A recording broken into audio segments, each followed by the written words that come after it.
الحبيب عبد الله حدث عمر وحمزة بن الله وأزواجه وذرية رسول الله خصوصا سيدتنا خديجة الكبرى وسيدتنا عائشة الروضة وسيدتنا المدنية وسيدنا حسن وحسن وسيدنا عبد عباس وسيدنا عبد الله بن عباس وأرواح جميع سادتنا علي بلوي مما شارك العضل المغرب وسلم المهاجر الله أحمد بن عيسى وسلم محمد محمد بن علي بعلوي وسيدنا عمر الله بن أحمد بن عيسى وسلم محمد بن ثاني الحبيب عبد الرحمن محمد السقاف وسلم الحبيب عبد الرحمن بن الحبيب أبو بكر بن عبد الله عليه الصلاة وسلم فخر موجود سيدنا الشيخ أبو بكر بن سالم ثم روح سلطان العليا سيدنا الشيخ محمد الأجلال وأصولهم وفروعهم أن الله يعلي درجتهم في الجنة ويعيد على الأموات وأسرهم وأنوار علومهم ونفحاتهم في الدنيا ورسول الله جميع سادات ثم أرواح إلى من مشارق الأرض المغاربية خصوصا على تسلم على من الشقاق خصوصا سنن قلوب جدي وموصول وأفرهم ثم إلى روح قد بن أنفاس أبي عمر بن عبد الرحمن الصالح علي بارس ثم إلى روح قد بن أشهد وغاث لبدل البلاد الحبيب عبد الله حدث ثم إلى روح سيدنا إمامنا وقدوتنا الحبيب أبو بكر محمد السقاف والسماء ثم إلى روح سيدنا إمامنا وقدوتنا الحبيب شيخ بن أحمد بابا بدوبتي ثم أرواح أولياء في هذه البلدة كلمة خصوصا لمن الحبيب هاشم بن مسيح بن جهاد وقام قرنا ثم أرواح شيخ محمد رسول بن عبد الله البنجر وصبري ثم محمد وأديكم وأمدنا وأمواتكم وأموات المسلمين عما أن الله يدا غشاهم بالرحمة والمغفرة ويسقينهم الجنة وإلى حضرة النبي محمد صلى الله عليه وسلم بسر الفاتحة. السلام عليكم ورحمة الله وبركاته. وعليكم السلام ورحمة الله وبركاته. بسم الله والحمد لله وصلى الله على سيدنا محمد وعلى آله وأصحابه أهل الصدق والوفاء. لا حول ولا قوة إلا بالله. أما بعد, yang sama-sama kita muliakan dan dimuliakan oleh Allah Subhanahu wa taala para sesepuh bini sepuh tokoh masyarakat, segenap pengurus Masjid Al-Irsyad, utamanya kepada Abah Haji Sadri dan juga kepada Ustaz Abdul Mudi. Mudah-mudahan beliau dipanjangkan umur oleh Allah Subhanahu wa taala, diberikan kesehatan oleh Allah Subhanahu wa taala, segala penyakitnya disembuhkan oleh Allah Subhanahu wa taala, diluaskan rezekinya oleh Allah Subhanahu wa taala, segala urusannya dimudahkan oleh Allah Subhanahu wa taala. Amin ya rabbal alamin. Hadirin hadirat yang saya muliakan dan dimuliakan Allah Subhanahu wa taala, alhamdulillah, tiada bosan-bosannya kita ungkapkan terima kasih kita kepada Allah Subhanahu wa taala, rasa syukur kita kepada Allah Subhanahu wa taala. Kembali di malam hari ini kita bersama-sama dikumpulkan oleh Allah Subhanahu wa taala di tempat yang sangat dimuliakan oleh Allah Subhanahu wa taala. Bersama-sama kita diberikan kemampuan oleh Allah Subhanahu wa taala untuk bisa berzikir kepadanya. Kita memohon kepada Allah Subhanahu wa taala, kita meminta kepada Allah di waktu yang sangat mustajabah, dengan berkat kemuliaan Nabi Muhammad sallallahu alaihi wasallam dan dengan berkat kemuliaan para habaib, para wali-wali Allah Subhanahu wa taala, utamanya dengan berkat kemuliaan Al-Imam Al-Qutub Al-Habib Abdullah Al-Haddad dan dengan berkat kemuliaan Al-Imam Al-Qutub Al-Habib Abu Bakar bin Muhammad As-Sakaf Bersih. Mudah-mudahan Allah Subhanahu wa taala pertemukan kita dengan Nabi Muhammad sallallahu alaihi wasallam sebelum roh kita diambil oleh Allah Subhanahu wa taala. Mudah-mudahan Allah Subhanahu wa taala pertemukan kita dengan Nabi Muhammad sallallahu alaihi wasallam sebelum roh kita diambil oleh Allah Subhanahu wa taala. Mudah-mudahan Allah Subhanahu wa taala pertemukan kita dengan Nabi Muhammad sallallahu alaihi wasallam sebelum roh kita diambil oleh Allah Subhanahu wa taala, ya qadhatan wa manaman daiman mustamirra. Amin ya rabbal alamin. Dan mudah-mudahan negara Indonesia dijadikan oleh Allah Subhanahu wa taala negara baldatun thayyibatun wa rabbun ghafur. Segala musibah, segala bala, segala wabah, segala fitnah diangkat oleh Allah Subhanahu wa taala dari muka bumi Indonesia. Amin ya rabbal alamin. Qala al-muallif rahimahullah taala wa nafa'ana bihi wa bi'ulumi fid darain. Amin ya rabbal alamin. Bismillahirrahmanirrahim. Qala al-Hasan al-Basri rahimahullah taala, inna amani al-maghfirah qad al'ibat bi aqwamin hatta kharaju min ad-dunya mafalis ay min al-a'mal salihah. Wa qala aidan innal mu'min jama'a ihsanan wa khawfan wa innal munafiq jama'a isa'atan wa amna, ila akhir ma qala radhiyallahu ta'ala anhu. Setiap manusia tidak pernah lepas dari kesalahan, siapapun itu, terkecuali para nabi-nabi Allah Subhanahu wa taala.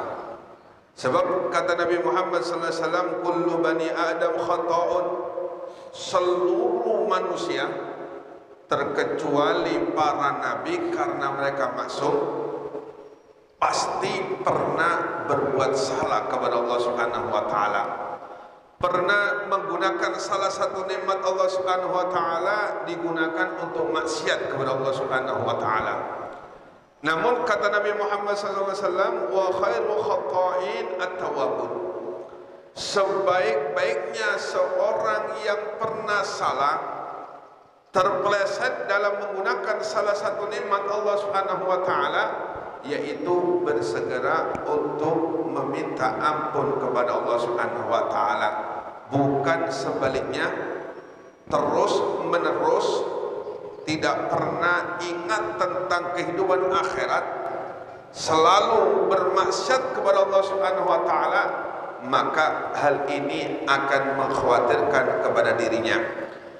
Sebagaimana Hasan Al-Basri, beliau mengatakan, inna amanal maghfirah qad la'ibat bi aqwamin. Sesungguhnya angan-angan untuk mendapatkan ampunan Allah Subhanahu wa taala namun tanpa beramal, ini banyak sekali menjadi permainan dari manusia-manusia, atau banyak sekali dipermainkan oleh sebagian seorang sehingga mereka keluar dari dunia, yakni kembali kepada Allah Subhanahu wa taala mafalis, dalam keadaan pailit minal amal salihah, dari amal-amal kebaikan. Padahal kita ini dituntut oleh Allah Subhanahu wa taala bagaimana caranya ketika kita kembali kepada Allah Subhanahu wa taala ini banyak amal soleh. Makanya Allah Subhanahu wa taala mengatakan, wa tazawwadu fa inna khairaz zadi taqwa.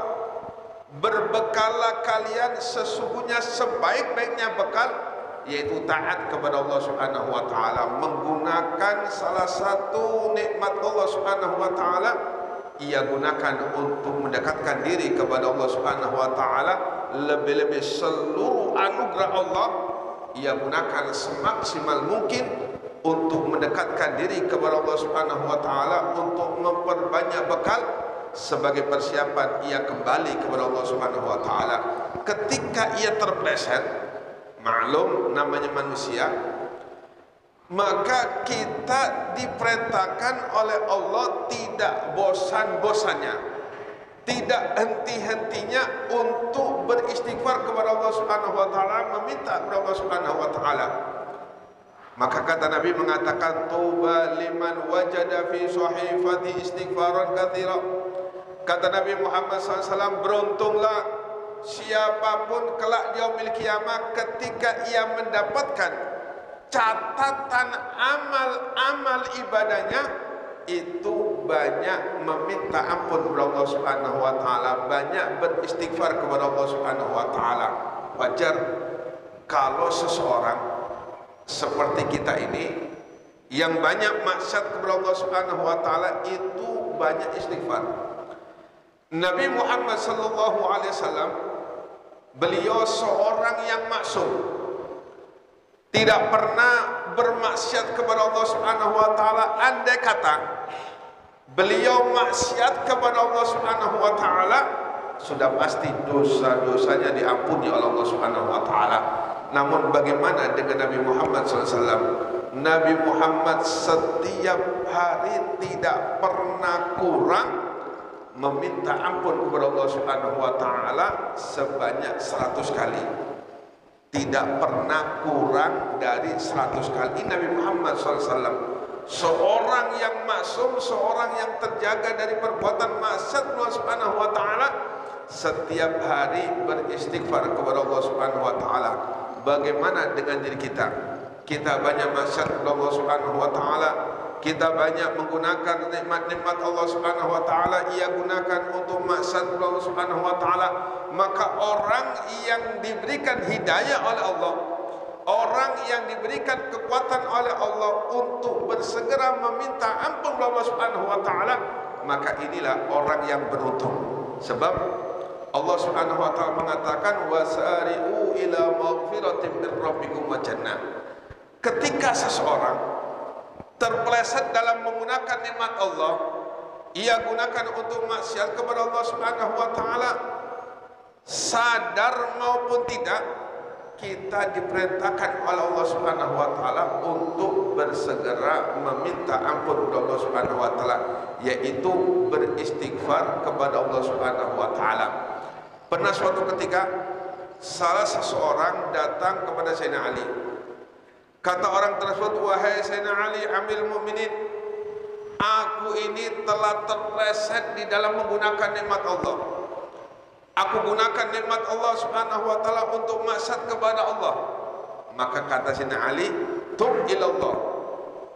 Bertobatlah segera engkau kepada Allah Subhanahu wa taala. Maka orang tersebut bertobat kepada Allah Subhanahu wa taala, meminta ampun kepada Allah Subhanahu wa taala. Esok harinya datang lagi kepada Sayyidina Ali. "Wahai Sayyidina Ali, kembali aku terpleset. Kembali aku menggunakan nikmat Allah, aku gunakan untuk maksiat kepada Allah Subhanahu wa taala."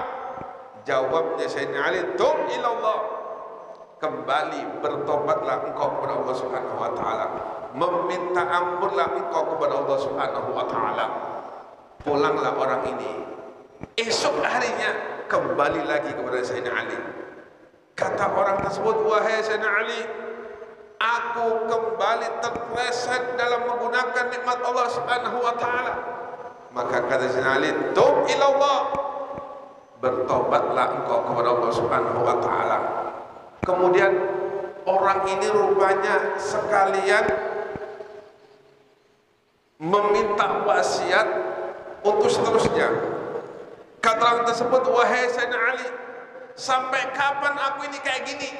Sampai kapan aku berdosa meminta ampun kepada Allah, berdosa meminta ampun kepada Allah Subhanahu wa taala, berdosa dan aku meminta ampun kepada Allah Subhanahu wa taala." Kata Sayyidina Ali, "Sampai setan bosan menggodamu," kata Sayyidina Ali.